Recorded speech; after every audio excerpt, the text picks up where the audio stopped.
유경 국회 교육위원장님 바쁘신데도 불구하고 오늘 서밋 참석해 주셔서 좋은 말씀 감사드립니다. 특히 위원장께서는 지방대학 살리기 특법을 입법을 대표 발의해 주시고 그알로서 위기를 겪고 있는 지방대에 활로를 모색하기 위해서 애써주심에 지방대학 전문대 총장으로서 감사 인사를 이 시간에 다시 한번 드립니다. 저는 이제 두 가지 간략하게 말씀을 제안을 드리고 싶습니다. 첫 번째는 국가 재정지원 사업비 집행 기준을 완화해 줄 것을 의견을 드립니다. 저로 그 필요성에 대해서는 문재인 정부 이원 아까 말씀드린 대로 고등교육기관의 국가 재정지원 사업비는 증가한 것은 사실입니다.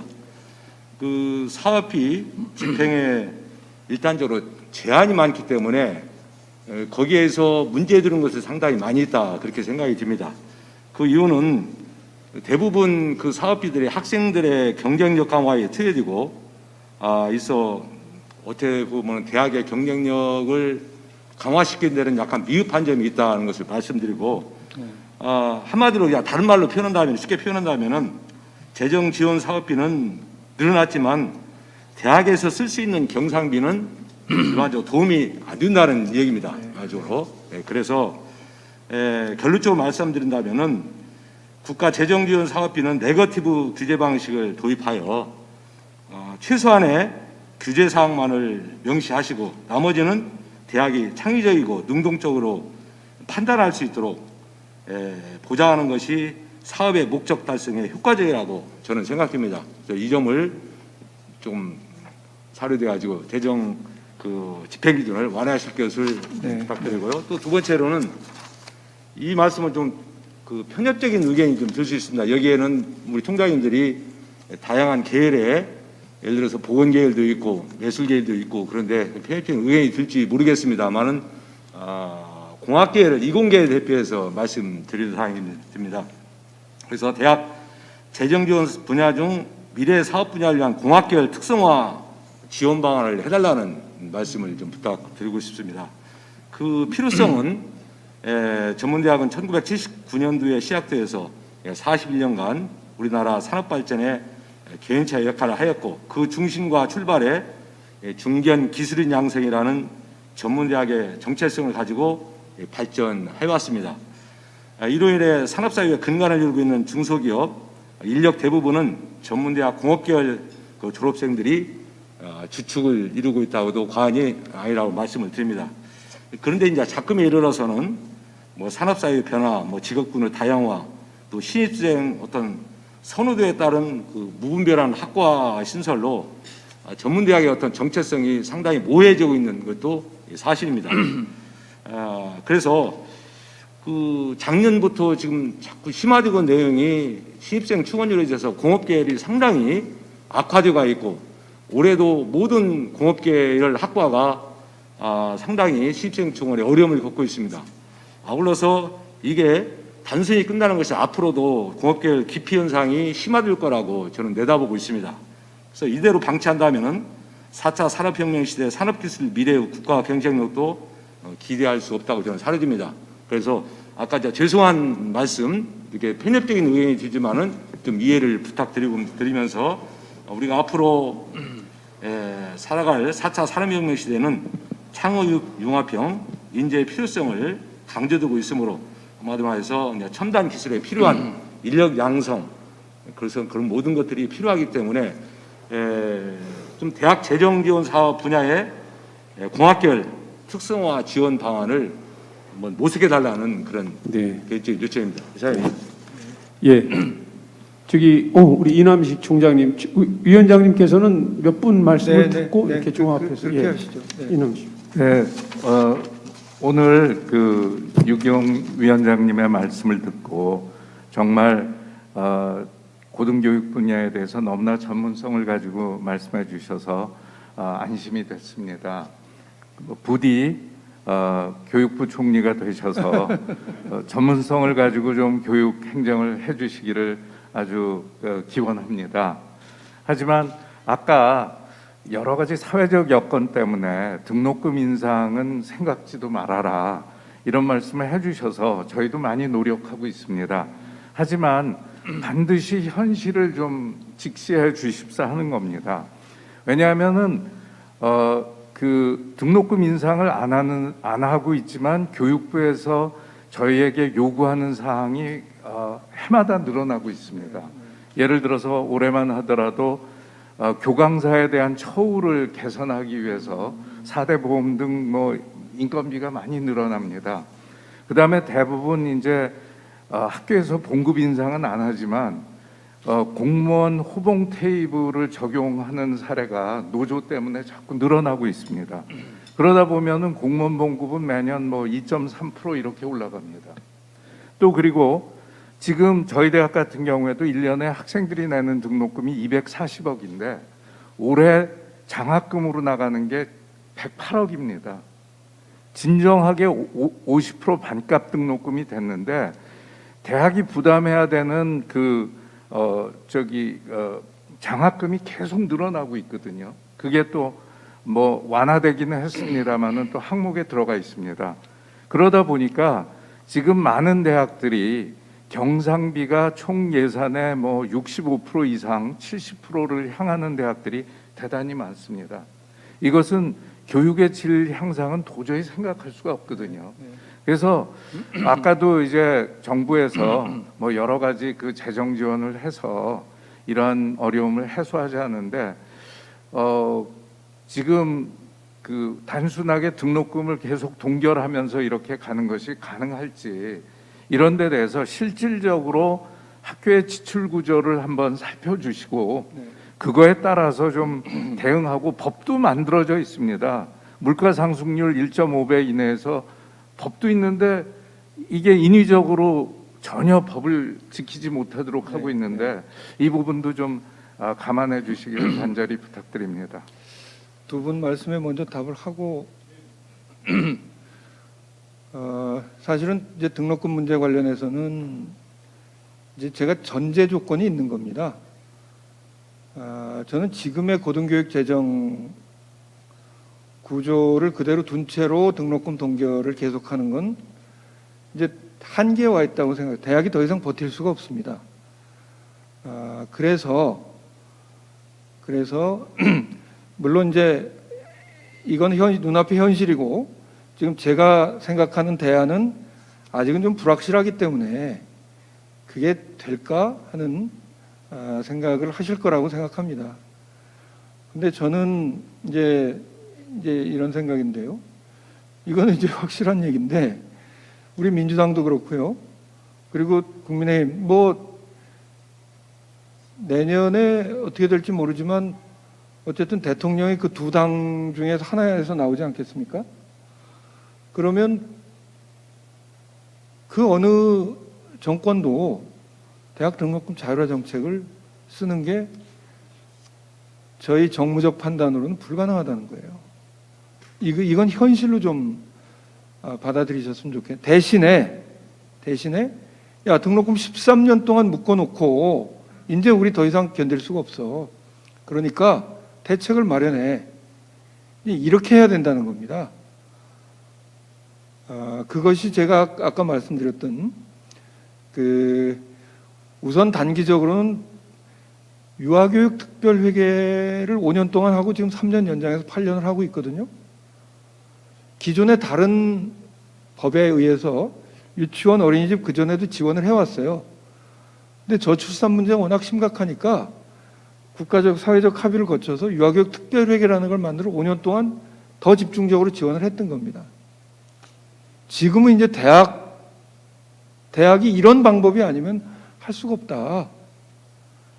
아까 총장님 말씀하셨던 그 네거티브 방식의 규제 문제도 지금 까다롭잖아요. 아까 말씀드렸던 대로 예를 들어서 무슨 예산을 지원받더라도 이건 어디서 인건비 안 되고 운영비 안 되고 근데 전반적인 여건은 이제 계속 인건비가 올라갈 수밖에 없죠. 어떻게 보면 아니 그리고 이제 정부 입장에서 볼 때도 아이들한테 4차 산업혁명 강조하고 AI를 강조하면서 AI를 제대로 가르칠 수 있는 교수 유치를 못하고 있어요. 이런 현실이 있는 조건에서 그 네거티브 방식의 규제를 넘어서 아예 대학 운영비나 경상비로 쓸 수 있는 예산을 지금의 사업 베이스 지원 방식과는 달리 지원하자 하는 게 생각이고 이 문제에 대해서는 일정한 공감대를 좀 얻고 있다고 저는 생각합니다. 근데 사실 그 문제가 되면 대학 등록금을 올리는 문제는 아마 찬반의 문제도 있을 수 있고요. 어떻게 보면 내부에서 그래서 저는 13년 등록금 동결하고 지금 일본은요 대학 무상교육 수순으로 들어가고 있습니다. 우리도 그렇게 갈 수밖에 없어요. 근데 대학 무상교육을 한다는 거는 고등교육 재정을 지금보다 엄청나게 더 쓸 수밖에 없는 구조인데 유럽은 대학이 원래 무상교육이고 독일은 애들 생활비까지 주지 않습니까? 일본도 이제 그 단계로 접어들어가고 있는데 우리도 이제 정부와 공공부문에서 고등교육 재정을 획기적으로 늘려서 운영비로도 쓰고 인건비로도 쓰고 할 수 있는 예산을 국가가 지원하지 않으면 안 된다는 게 제 생각이라는 말씀입니다. 그리고 이공계에 대한 그 특별한 아까 제가 이제 예로 들었던 대학 같은 경우가 이제 그런데요. 지금 RIS 지역혁신 플랫폼 사업이 내년에는 더 확대될 겁니다. 그렇게 될 경우에 아마 그것이 지역 산단과의 결합이나 이런 것들이 굉장히 핵심적인 분야가 될 것이기 때문에 저는 그 과정에서 자연스럽게 그 지역 산단과 결합한 그 RIS 사업 속에서는 그 이공계 학과 신설이라든지 아니면 지원이라든지 이런 문제가 같이 이루어지지 않겠나 하는 것이고 뭐 대학 등록금 문제는 뭐 제가 결정하는 게 아니니까 이제 제 의견을 말씀드린 거고요. 그리고 이게 자유라는 지금 어느 정당에서도 현실적으로 이 정책을 취할 가능성이 없다 하는 건 아마 그 사실로 받아들이셔도 좋을 거라고 생각합니다. 네. 예, 우리 인천재능대학의 권대봉 총장님. 네, 질문을 안 드리려 했는데 교육부총리가 곧 되신다고 하니까 아닙니다. 뭐 되시면 제가 안 한다 그랬습니다. 안 한다 그랬어요? 네, 그 지금 이제 말씀 감사하고요. 거듭해서 중원 미달에 대한 충격을 언론이 보도할 거다 이렇게 말씀하셨는데 지금 그 우리나라 저 대학 입학 정원에서 정원을 꽉꽉 채우는 대학들은 정원 외도 꽉꽉 채워요. 네. 그러니까 사실은 이게 대학 정원의 양극화 현상이 이 대학 마침 지방 대학을 그 소멸시키는 하나의 팩터로 작용하고 있는 것을 정부가 알고도 방치하는 건지 한번 우리 국회 교육위원장님께서 한번 좀 체크를 하시고 좀 네. 거기에 대한 그러니까 그 정원 예를 들어서 정원 외로 들어오는 학생들은 정원 내로 안 쳐져요. 그러니까 이거 정원 내 그리고 우리나라 대학 입학에 예외가 너무 많아요. 예외가. 그래서 그 정원 내 정원에 대한 정리를 차지할 필요가 있다. 거기에 대해서 한번 의견을 주시고요. 네. 두 번째 질문은 아까 우리 위원장님께서 언급을 하셨는데 어떤 대학이 올해는 기본 영역 인정 평가에 매달리고 반은 내년에 고등교육 기관 인증 평가에 매달린다는데 이 평가를 그렇게 그 평가마다 평가 지수가 달라요. 그러면은 사실은 하나의 평가를 가지고 같은 잣대로 평가해서 활용할 때 다르게 활용하는 방안을 하면은 그거는 여러모로 대학이나 또 평가하는 입장에서 유용할 텐데 그 문제에 대해서 앞으로 우리 위원장님 생각이 어떠신지. 그러니까 이게 말하자면 그게 그렇게 두 가지 평가를 하나로 해서 활용만 달리 한다면은 상당히 그 대학에서의 준비나 또 활용기관에서의 일관성 이런 것들도 상당히 발전을 할 수 있을 것 같아서 그 두 가지에 대해서 우리 위원장님 고견을 듣고 싶습니다. 네. 네, 다음 그 연암대학의 육군열 총장님. 네. 네. 육 총장님 이제. 예, 오늘 5페이지로 축약된 위원장님의 원고를 보니까 저희 대학에서 고민하고 있는 간절한 사항들이 모두 정리가 되어 있는 것 같습니다. 저는 교육수요자 관점에서 두 가지 건의사항을 좀 드리겠습니다. 위원장의 원고에도 있는데 5페이지에 그 취업률 계산식에 대한 언급이 있습니다. 아주 구체적인 사례인데 저희들은 농업 특성화 대학입니다. 축산원에 중점을 둔 그런 50대, 60대 만학도들이 상당히 들어오는데 제2의 인생을 출발하는 사람들이 많습니다. 근데 그분들이 취업 대상대에 들어가서 그분들을 또 취업시키는데 신경 쓰는 거는 현실과 좀 동떨어진 게 아닌가. 오히려 취업을 희망하는 학생들에서 선택과 집중을 해야 되는데 이 부분이 여러 번 건의를 했는데도 부작용을 걱정해서인지 시정이 안 되더라고요. 이런 부분은 아주 구체적인 사례인데 좀 개선을 해주셨으면 하는 바람이고요. 두 번째는 3페이지에 이제 학사고지의 경직화에 관한 이제 말씀이 나오는데 이 고졸 학령 인구는 제가 보기에는 주어진 변수고 통제가 불가능한 변수라고 봅니다.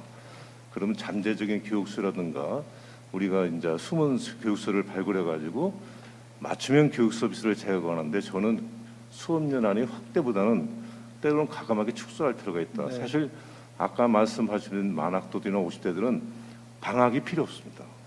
그래서 1년에 4학기제로 운영하면 그분들이 1년 안에 필요한 조경 기능사라든가 여러 가지 자격증을 취득하게 해서 보다 인력 관리 입장에서도 숙련된 인력을 창출할 수 있지 않나 이런 생각이 듭니다. 그래서 규제 개혁에다 몇 번 이런 상황을 이제 올리면은 그 시간까지 상당한 시간이 걸립니다.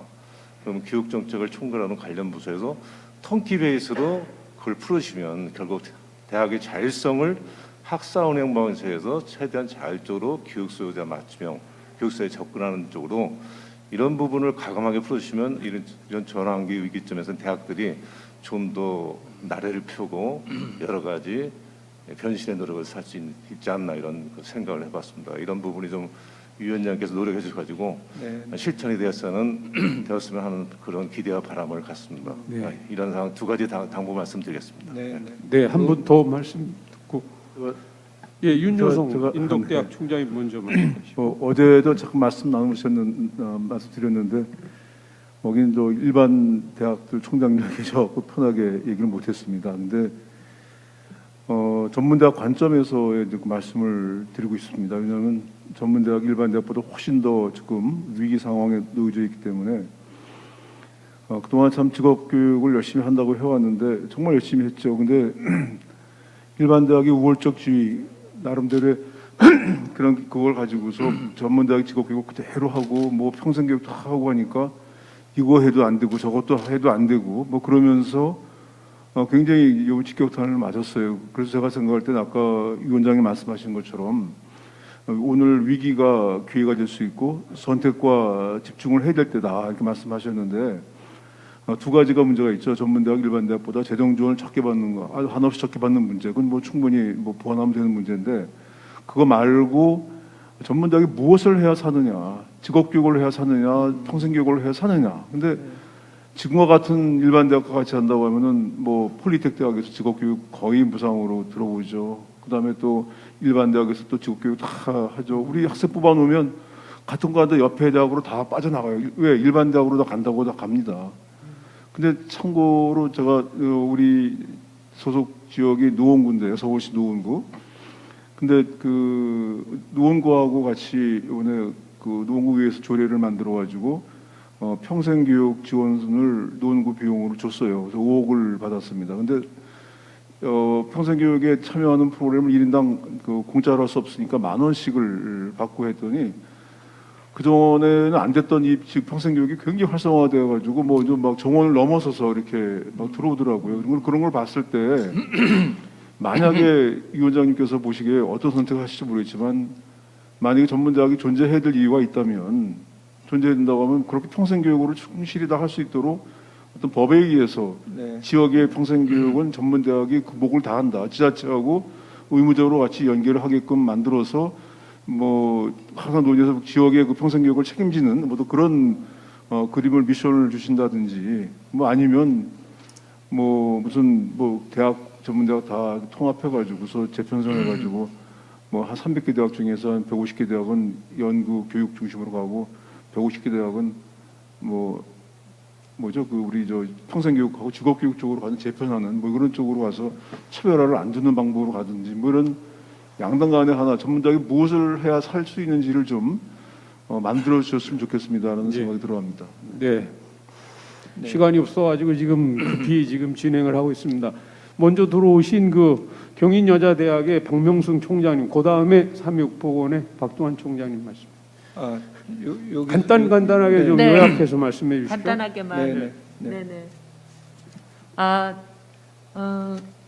유경 그 위원장님께서 그 전문대학 상황이나 이런 재정 상황 이런 부분에 대해서 너무나 상세히 잘 알고 계셔서, 그리고 저도 기획처와 상의해서 위원장님께 이제 건의드릴 사항들을 한 2페이지 준비를 해왔는데 내용들이 재정과 관련된 얘기가 많다 보니까 말씀하실 때 포기를 했습니다. 말씀드리지 말아야지. 그리고 등록금 자율화 같은 것은 아예 여가 하든 야가 하든 꿈도 꾸지 마라 이렇게 얘기를 하시니까 이제 귀가 확 죽어가지고 이제 오늘은 아무 말도 안 하고 있다가 가야 되겠다 했는데, 또 이제 이남식 총장님께서도 등록금에 관련된 얘기를 하시고, 그래서 저는 약간 부분적으로 전체적인 자율화를 해달라 이거는 아니지만, 이제 저희 대학의 경우를 보면은 간호학과가 3년제에서 4년제가 되면서 굉장히 이제 학생 수가 거의 패컬티 정도로 이렇게 굉장히 큰 사이즈를 갖고 있는데, 사실 4학년까지 하면은 서울대학이든 연세대학이든 다 간호학과 1, 2, 3, 4학년 교육시키는 게 똑같고, 국가시험을 봐서 간호사 자격증 보는 게 똑같고, 우리는 거기에 퀄리티에 맞춰서, 그래서 국회에서도 간호 인력이 질이 높아야 된다 해서 전문대학을 다 4년제로 한 것으로 알고 있는데 터무니없이 등록금에 차이가 있습니다 지금. 그래서 다른 자유라는 지금 그런 여러 가지 문제들이 있어서 요청할 수 없지만, 똑같이 4년제를 경영하고 있는 간호학과만이라도 동일까지는 아니지만 조금 그 현실을 반영해 주셨으면 어떻겠는가, 이런 부분을 조금 우리 위원장님께 간곡히 부탁드립니다. 네. 이상입니다. 네, 감사합니다. 예, 네, 이 5번째 우리 전문대학 총장 그 썸밋인데요. 제가 5번 다 참석한 사람 중에 한 사람입니다. 근데 오늘처럼 잘 참석했다고 생각한 적이 없습니다. 오늘 우리 유기영 위원장님께서 정말 좋은 내용을 특강을 통해서 저도 이 3페이지 정도 준비해 왔는데요. 거의 모든 내용이 여기 다 있습니다. 그래서 추가적으로 질문 드릴 사항은 없는데, 제가 드리려고 했던 걸 또 방금 전에 박 총장님께서 해주셨어요. 우리 그 간호학과의 문제인데, 이거는 뭐 등록금 자율화, 등록금 인상이란 용어가 아니고 등록금 현실화 또는 등록금 정상화라는 표현을 써야 될 것 같습니다. 그동안 전문대학이 3년제 학제로 있다가 4년제가 되면서 이제 그 3년제 받았던 등록금을 그대로 지금 유지하고 있고, 평균적으로 150만 원, 일반 대학에 비해서 600만 원 정도의 지금 간호학과 등록금을 하고 있다는 얘기는 다른 학과 학생의 등록금을 역으로 지금 간호학과에 투입하고 있는 겁니다. 그래서 다른 학과 학생들이 사실은 역차별을 당할 정도로 지금 대학이 어렵기 때문에 이것은 등록금 인상과는 별개로 현실화 좀 시켜주셨으면 좋겠습니다. 그래야지 저희들이 양질의 간호사 교육을 시켜서 현장에서 좋은 간호 인력을 배출할 수 있겠다는 생각을 해서 다시 한번 요청드리고요. 하나는 또 그 의료 기사에 대한 부분인데, 간호사는 그 고등교육법의 2016년 개정을 통해서 4년제로 할 수 있는 그 고등교육법이 개정이 됐습니다. 그런데 그 외에 이제 여러 의료 기사들이 있어요. 임상병리사, 방사선사, 물리치료사 등등, 치과위생사 등등. 근데 요거는 현재 법으로 묶여 있어가지고 일반 대학 4년제도 많이 있거든요. 그래서 요것도 이 간호사는 이제 의료인으로 들어가서 의료인은 풀렸어요, 4년으로. 그래서 여기에다 추가로 의료인 및 의료 기사에 관해서도 이렇게 좀 개정을 해주시면, 요거는 수업 연한 줄이는 것도 필요하지만 이렇게 또 필요한 분야는 4년으로 해서 좋은 또 의료 인력들이 양성되는 기회가 되면 좋겠다 해서 한번 요청드리고, 다른 것들은 다 미리 말씀해 주셔서 제가 잘 숙지했습니다. 네, 감사드립니다. 네, 위원장님 네, 다 네. 기억하시죠? 예. 기억나는 것만 하셔도 됩니다. 네, 간호학과 문제는 사실은 그 간호 인력 양성 과정을 일원화하자는 취지로 4년제로 맞췄으면, 그건 말씀하신 게 맞다고 생각해요. 그건 뭐 물론 이제 여건의 차이나 이런 건 좀 있을 수 있겠지만, 그걸 대놓고 그렇게 차별하는 건 안 맞다고 생각하고요.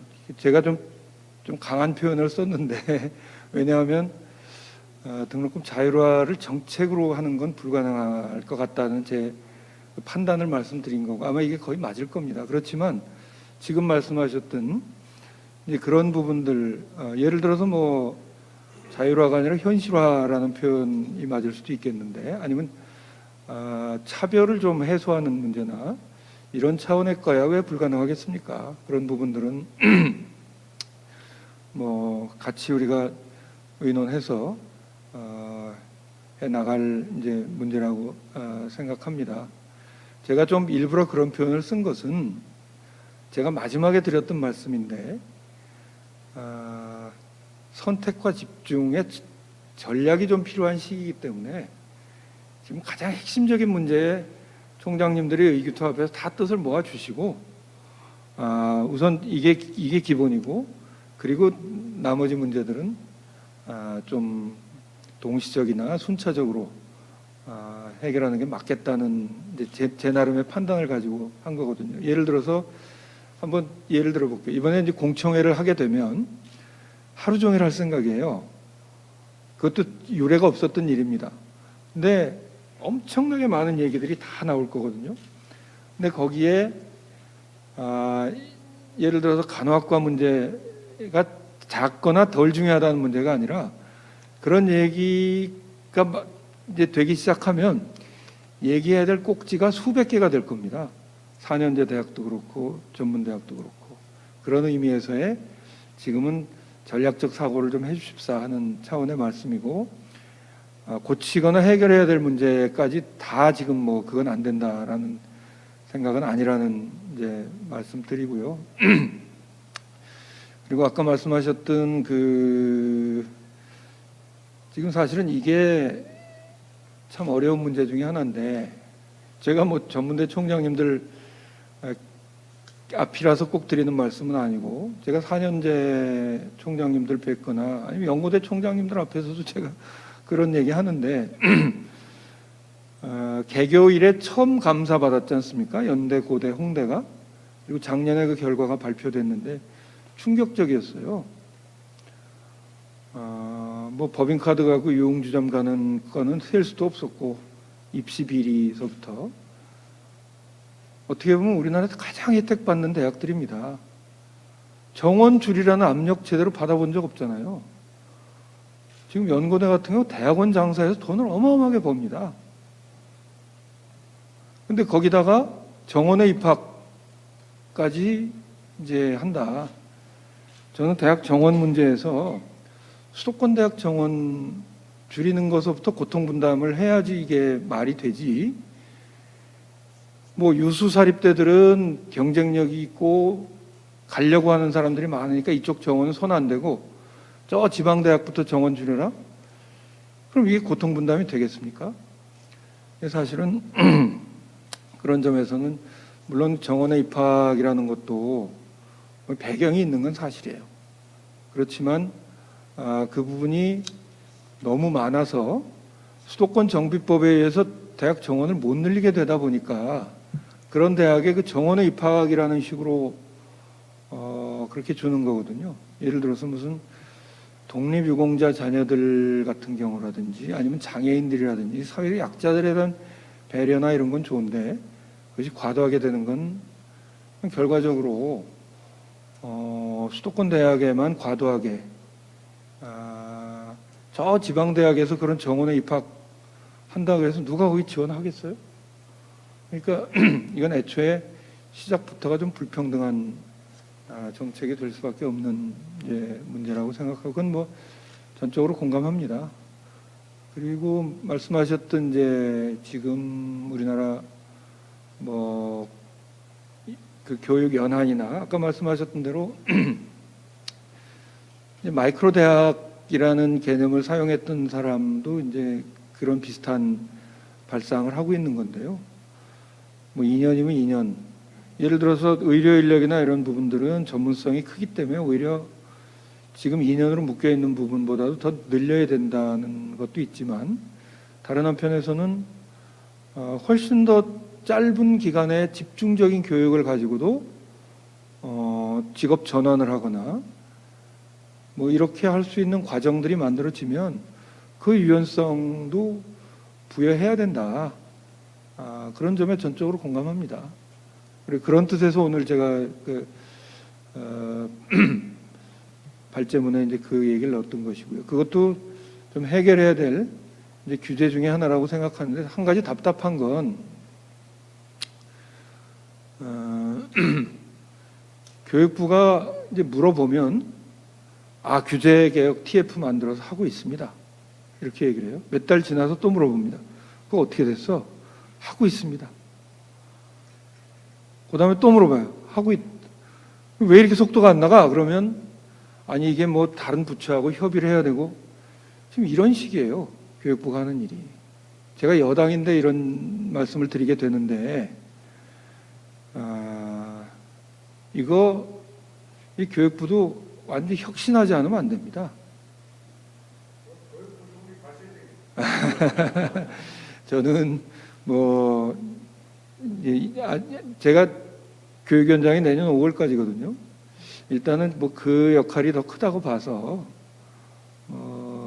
지금 그런 생각을 하고 있습니다만 뭐 그런 점도 그렇고 다 답변이 안 됐는데 제가 좀 잊어버린 것도 있고 그렇네요. 네. 제가 한 가지만 네, 말씀드려도 될까요?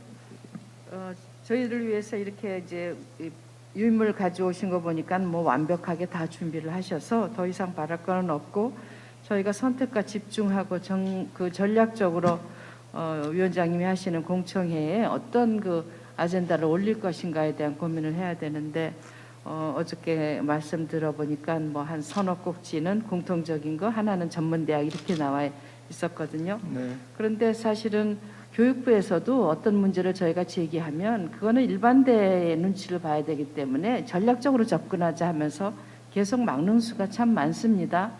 한 가지 예만 들어드리면 부산에 부산여자대학교가 거기 그 승무원을 만드는 과가 있는데요. 200명을 모집해서 꽉꽉 채운답니다. 그래서 여기 인하공전은 칼 그 승무원을 많이 배출하고 거기는 아시아나를 배출하는데 이번에 부산 외국어대학교 일반대학에서 40명을 만들었대요. 그랬더니 모든 학생들이 그쪽으로 가서 결국은 40명이 빠진 그런 그 미달학과가 됐다는 거죠. 그러면 과연 저희가 똑같은 직업을 가지고 일반 대학하고 이거 전문 대학하고 직업에 대한 재구조가 없이 그대로 갔을 때 또 공청회도 각자 입장이 다 있기 때문에 그런 논제를 어떻게 잘 배분해서 진술인도 또 참여시키고 총장 말씀도 들어줄 것인지 물론 그 위원장님께서 알아서 하시겠지만 고민을 좀 하셔서 만들어 주셨으면 좋겠습니다. 회장님 저 공청회를 아무리 하루 종일 하고 그래도 여기서 뭐 해결이 될 수는 없어요. 저는 이걸 이제 시작이고 그리고 이런 류의 토론회들은 많이 있었거든요. 근데 그것을 토론회가 아니라 속기록이 남는 국회 상임위에서 공청회 형식으로 해서 지금 고등교육의 위기가 대학만의 위기가 아니라 우리 전 사회의 위기다라는 걸 사람들이 다 공감하게 하고, 특히 고등교육 재정 문제에 대해서 뭔가 이제 이런 식으로는 안 된다라는 공감대를 만들어내는 출발점이라고 생각하고, 아까 말씀하신 대로 전문대 입장도 충실하게 될 수 있도록 제가 노력하겠다는 말씀드려요. 참 아까 총장님 말씀하신 중에서 이제 직업 교육에 전념할 건지 평생 교육에 전념할 건지 이제 하는 문제는 사실은 제가 판단할 문제는 아니고, 이제 총장님들이 우리 대학이 살아남기 위해서 어떻게 해야 될 건가, 우리가 다른 대학과의 차별화된 경쟁력을 어디서 만들 건가 하는 데 대한 좀 깊이 있는 고민과 연구가 저는 필요하다고 생각합니다. 근데 저는 직업 교육을 하다 보면 이제 4년제도 미달인데 굳이 전문대 갈 필요 있나? 왜냐하면 전문대 과정으로도 충분한 과정을 4년제에서 만들면 사실은 전문대는 좀 손해 볼 수밖에 없는 거죠, 어떻게 보면. 근데 이런 문제도 좀 교통 정리가 돼야 되고, 이제 직업 교육이 그런 점에서는 조금 옛날 같지 않을 수 있다라는 위기의식들이 있으실 수도 있는데, 그래도 저는 직업 교육이 나름의 또 본령이고, 4년제 대학에 비교해서 좀 여러 가지 그 학과나 이런 교육 과정의 유연성이 문제가 해결돼야 되지만, 평생교육 대학은 좀 어려운데 평생교육센터가 잘 되는 대학의 사례도 제가 좀 본 적이 있거든요. 지금 각 자치단체에서 제가 17대 국회에서 평생교육법을 전면 개정해서 기초단체에서도 다 지금 평생교육을 하게끔 돼 있습니다. 근데 기초단체급으로 내려가면 평생교육센터라는 데 가서 보면 하는 게 기타 배우고 색소폰 배우고 이런 수준이에요. 근데 저는 여기에 이제 지역의 대학이 산학협력이 아니라 앞으로 이제 지학협력을 해야 된다고 생각합니다. 그래서 그 지방자치단체와 협력해서 그 지역에 특화된 어떤 평생교육의 전형도 좀 만드실 수도 있고, 예를 들어서 그런 것들이 이름이 좀 알려지기 시작하면 그건 비대면 강의 같은 것도 개설해서 할 수도 있고, 사실 가능성은 여러 가지로 열려 있다고 생각하는데요. 그런 점에서 저는 앞으로 그 평생교육에 대한, 그게 아까 제가 말씀드렸던 인생 2막 3막에 대한 준비도 있지만, 다른 한편에서 보면 평생교육이라는 게 또 여러 가지 단계가 있을 수 있으니까, 그래서 관련해서는 아직은 조금 저도 고민 중인데, 평생교육에 대한 바우처 제도를 예를 들어서 아이가 태어나면 바우처를 하나씩 해서 정부나 자치단체가 여러모로 기회될 때마다 그 바우처에다가 입금을 해준다든지, 그래서 이게 어느 정도 축적되면 이걸 내가 우리 지역에 있는 전문대학에 무슨 단기 과정 같은 데 가서 직업교육을 좀 받는 데 쓴다든지, 한편으로는 우리가 이런 고민도 좀 해볼 필요가 있을 것 같다. 이렇게 되면 이제 너무 좀 디테일하고 얘기가 이제 넓어지는데요. 그런 문제까지를 포함해서 저도 오늘 와서 1시간 반 정도 얘기 나눠서 제가 얼마나 많은 확답을 드릴 수 있겠습니까? 이것도 시작이라고 생각하시고요. 앞으로 기회가 될 때마다 의견들 주시면 반영할 수 있도록 노력하겠다는 말씀 드리면서, 좀 아쉽더라도 오늘은 이 정도로 마쳐야 되지 않을까 싶습니다. 네. 우리 유기용 위원장님께 큰 박수로